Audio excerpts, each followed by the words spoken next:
తెలంగాణ రాష్ట్రంలో ఉన్నటువంటి యావత్ బీసీ ప్రజానీకానికి, బీసీ ఎస్సీ ఎస్టీ మైనారిటీ నాయకులకి ప్రతి ఒక్కరికి కూడా నమస్కారం. విషయం ఏంటంటే, ఏ టీవీ ఛానల్లో చూసినా తీన్మార్ మల్లన్న ఆఫీస్ పైన ఎమ్మెల్సీ తెలంగాణ జాగృతి అధ్యక్షురాలు కవిత అనుచరులు దాడి చేసిర్రు అని చెప్పి చూస్తూ ఉన్నాం. దాడి చేయడం తప్పు. ఎవరు కూడా ఇట్లాంటి దాడులకు పాల్పడకూడదు. ప్రజాస్వామ్యంలో మనని ఎవరైనా కించపరుస్తూ మాట్లాడితే ప్రెస్ మీట్ పెట్టి ఖండించాలి, పోలీస్ స్టేషన్లో కేసులు పెట్టాలి, కోర్టులో డిఫర్మేషన్ సూట్ వేయాలి, చట్ట ప్రకారం కొట్లాడాలి. దాడులు ఎవరు కూడా సహించరు. కానీ తీన్మార్ మల్లన్న కూడా ఎమ్మెల్సీ కవిత కోసం మాట్లాడుతూ మంచం పొత్తు అనడము చాలా తప్పు. జేరా సంఘంలో నిన్నేదో మీటింగ్ ఏర్పాటు చేసి ఆ మీటింగ్లో మాట్లాడుతూ బీసీల కోసం నువ్వెందుకు సంబరాలు చేసుకుంటావు, బీసీల కోసం నువ్వెందుకు మాట్లాడతావు అని చెప్పేసి మంచం పొత్తు కంచం పొత్తు అని చెప్పేసి మాట్లాడడం జరిగింది. మాట్లాడొద్దు కదా అట్లా. మన ఇంట్లో కూడా మహిళలు ఉన్నారు కదా. తెలంగాణ సంస్కృతి కాదు కదా మహిళలను ఇష్టం వచ్చినట్టు మాట్లాడడం. ఎంతవరకు సమంజసం? మంచం పొత్తు అనడం. మన ఇళ్ళల్లో కూడా మహిళలు ఉన్నారు. మననంటే ఊరుకుంటామా?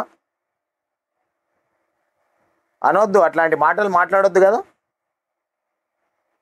ఎంత దొరికితే అంత మాట్లాడము, ఇష్టం వచ్చినట్టు మాట్లాడడం, ఎవరు ఏమంటలేరు కదా అని చెప్పేసి మాట్లాడొద్దు అట్లా. బీసీల కోసం నువ్వు ఒక్కనివేం కొట్లాడతలేవు, బీసీల కోసం జమానా నుంచి కొట్లాడే వాళ్ళు ఉన్నారు. ఆర్ కృష్ణ అన్న విపరీతమైన ఉద్యమాలు చేస్తూ ఉన్నాడు. ఆయన మీద ఎప్పుడు దాడులు జరగలేవే మరి ఇట్లాంటి దాడులు? జాజుల శ్రీనివాస్ గౌడ్ అన్న చేసిండు, ఇంకా చేస్తూనే ఉన్నాడు.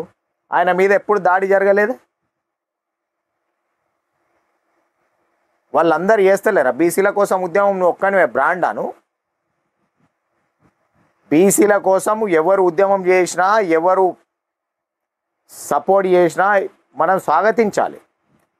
బీసీలకు జరగాల్సిందేంది? న్యాయం. మేమెంతో మాకంతా. బీసీలకు 42% రిజర్వేషన్ కాంగ్రెస్ పార్టీ ప్రకటించింది. అందులో భాగంగా వాళ్ళు కూడా ఉద్యమాలు చేస్తూ ఉన్నారు కాబట్టి సంబరాలు చేసుకుర్రేమో, తప్పేముంది? ముందు కూడా ఉద్యమాలు చెయ్యాలనే కోరుకోవాలి మన బీసీల కోసం. అందరు ఉద్యమం చేస్తేనే జరుగుతుంది. ఏ ఒక్కరు ఉద్యమం చేస్తేనో ప్రభుత్వాలు దిగి రావు. తెలంగాణ రాష్ట్రం ఏ ఒక్కరు ఉద్యమం చేస్తేనో రాలే. అందరు కలిసి ఉద్యమాలు చేస్తేనే వచ్చింది. బీసీలకు కూడా న్యాయం జరగాలన్నా, బీసీలకు రాజ్యాధికారం రావాలన్నా, బీసీలకు 42% రిజర్వేషన్ అమలు కావాలన్నా అందరు ఉద్యమాలు చేస్తేనే అవుతుంది. నేను ఒక్కడిని చేస్తేనే అవుతుంది అనుకోవడం చాలా తప్పు ఎవరైనా కానీ. ఈరోజు కల్వకుంట్ల కవిత గారు బీసీల కోసం ఉద్యమం చేస్తున్నట్టు స్వాగతించాలి. వాళ్ళు 9 సంవత్సరాల అధికారంలో ఉన్నప్పుడు బీసీలకు రాజకీయ పరంగా న్యాయం జరగలేదని చెప్పేసి ఈరోజు ఉద్యమం చేస్తుంది కావచ్చు, స్వాగతిద్దాం. అప్పుడు చెయ్యలేరు కాబట్టి ఇప్పుడు చేస్తుంది అనుకోవాలి మనం. బీసీలకు వ్యతిరేకంగా మాట్లాడితే తప్పు, బీసీలను కించపరుస్తూ మాట్లాడితే తప్పు. బీసీల కోసం పోరాటం చేస్తా, బీసీల కోసం నేను ఉద్యమం చేస్తా అంటే ఎందుకు తప్పు పట్టాలి? మనం పట్టకూడదు కదా. అట్లా కించపరుస్తూ మాట్లాడకూడదు కదా మహిళలను. బీసీల కోసం వీళ్ళంతా ఉద్యమాలు చేయలేరా? వాళ్ళ మీద ఎందుకు జరగలేవు దాడులు? దాడులు జరపడం తప్పు. దాడులు జరపాలని ఎవ్వరు కూడా కోరుకోరు, జరపొద్దు కూడా ఇట్లాంటి దాడులు. మనకు చట్టాలు ఉన్నాయి. ఎవరైనా కించపరుస్తూ మాట్లాడితే మీడియా పరంగా ఖండించాలి, కేసులు పెట్టాలి, డిఫర్మేషన్ సూట్ వేయాలి, ఆ రకంగా ఎదుర్కోవాలి. ఇలాంటి దాడులు చేయడం తప్పే. మహిళలను ఇష్టం వచ్చినట్టు కించపరుస్తూ మాట్లాడడం, మంచం పొత్తు, ఈ పొత్తు, ఆ పొత్తు అనడం కూడా చాలా తప్పే. ఎవరు ఏమంటలేరు కదా. ఎంత మాట్లాడితే అంత చెల్లుతుంది. ప్రతి ఒక్కరు తల్లి కడుపులో 9 నెలలకే జన్మించిర్రు. ఎవరు కూడా 12 నెలలకు జన్మించలే. ఇష్టం వచ్చినట్టు మాట్లాడితే ఎవరు కూడా ఊరుకుండరు, పడరు ఈ రోజులలో. మనం కూడా నోరు అదుపులో పెట్టుకోవాలి, అదుపులో పెట్టుకొని మాట్లాడాలి. సేమ్ టైం ఎవరే కానీ ఇట్లాంటి దాడులకు పాల్పడకూడదు. ఎమ్మెల్సీ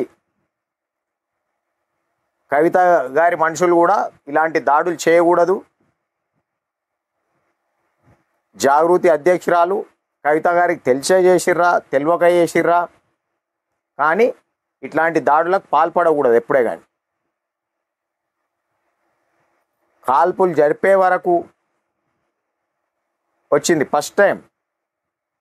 గతంలో ధర్మపురి నిజామాబాద్ ఎంపీ ధర్మపురి అరవింద్ వైపు అయిన దాడులు జరిగినాయి. కాల్పులు జరపలేరు గన్మెన్లు. బీజేపీ అధ్యక్షునిగా చేస్తూ ఎంపీగా ఉన్నటువంటి బండి సంజయ్ అన్న పైన కూడా దాడులు జరిగినాయి, కాల్పులు జరగలేవు. ఇట్లా చాలా జరిగినాయి. కాల్పులు అయితే ఎప్పుడు జరగలేదు. కాల్పులు జరిపే వరకు ఎందుకు వచ్చిందో మరి అక్కడ ఉన్న వాళ్ళకి తెలియాలి. ఆ కేసు ఇన్వెస్టిగేషన్ చేసిన తర్వాత పోలీస్ అధికారులు తెలియజేస్తుండొచ్చు అసలు ఎందుకు అయింది, ఎందుకు కాల్పులు జరిపారు అనేది. కానీ ఇట్లాంటి మాటలు మాట్లాడడం మంచి పద్ధతి కాదు, దాడులకు వెళ్ళడం కూడా మంచి పద్ధతి కాదని చెప్పి మరొకసారి తెలియజేస్తా ఉన్నాం. మహిళల పట్ల చాలా జాగ్రత్తగా మాట్లాడాలి ఎవరైనా సరే. ఇష్టం వచ్చినట్టు ఎక్కడ దొరికితే అక్కడ మాట్లాడొద్దు. బీసీల కోసం ఎవ్వరు ఉద్యమం చేసినా స్వాగతిస్తాం. బీసీలు అంటే ఒక్క కులమో లేదు, బీసీలలో 119 కులాలు ఉన్నాయి. అందరు కలిస్తేనే బీసీ ఉద్యమం. ఒక్క కులపోలు చేస్తే బీసీ ఉద్యమం కాదు అది.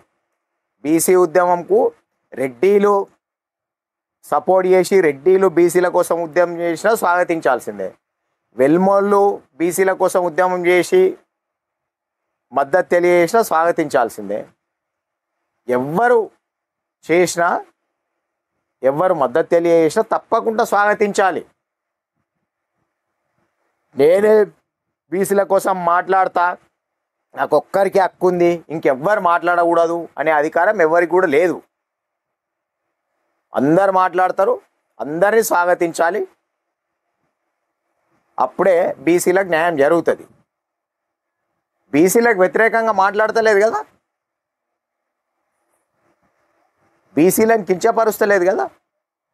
బీసీలకు న్యాయం జరగడం కోసం బీసీలకు రాజ్యాంగం ప్రకారం చట్ట ప్రకారం మేమెంతో మాకంత అనే విధంగా బీసీల కోసం ఉద్యమం చేస్తూ ఉంది. స్వాగతిద్దాం, తప్పేముంది అందులో.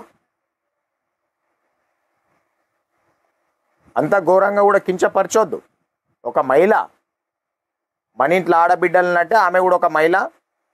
మహిళలు రాజకీయంగా ముందుకు రావాలంటేనే కష్టం. మన కోసం మాట్లాడుతున్నందుకు మనం స్వాగతించాలి. గతంలో ఏం చేయలేరు కాబట్టి ఓడిపోయారు వాళ్ళు. ఇప్పుడు బీసీల కోసం పోరాటం చేస్తుంది కాబట్టి ప్రతి ఒక్కరు స్వాగతించాలి. బీసీల కోసం ఏ ఒక్కరు కాదు అందరూ చేస్తూ ఉన్నారు. చాదుల శ్రీనివాస్ కూడా అన్న చేస్తుండు, ఆర్ కృష్ణ అన్న చేస్తుండు, అందరూ చేస్తూ ఉండ్రు. చిరంజీవులు సార్ చేస్తుండు. బీసీ సంఘాల కుల సంఘాల జేఏసీ ఏర్పాటు చేసారు. కుందారం గణేశ్చారన్న చేస్తుండు. ఎంతోమంది ఉన్నారు బీసీ ఉద్యమంలో. ఏ ఒక్కరు జాగిరి కాదు, అందరు కలిస్తేనే ఉద్యమం. ఎవరు కరెక్ట్గా బీసీలకు న్యాయం చేసిరు, ఎవరు కరెక్ట్గా బీసీలకు పోరాటం చేసిరో వాళ్ళ వైపు బీసీలు ఉంటారు లాస్ట్ అని చెప్పి తెలియజేస్తూ, ఇలాంటి ఘటనలు మరోసారి పునరావృతం కావద్దు, కాకూడదు అని చెప్పేసి కోరుకుంటూ సెలవు తీసుకుంటాం.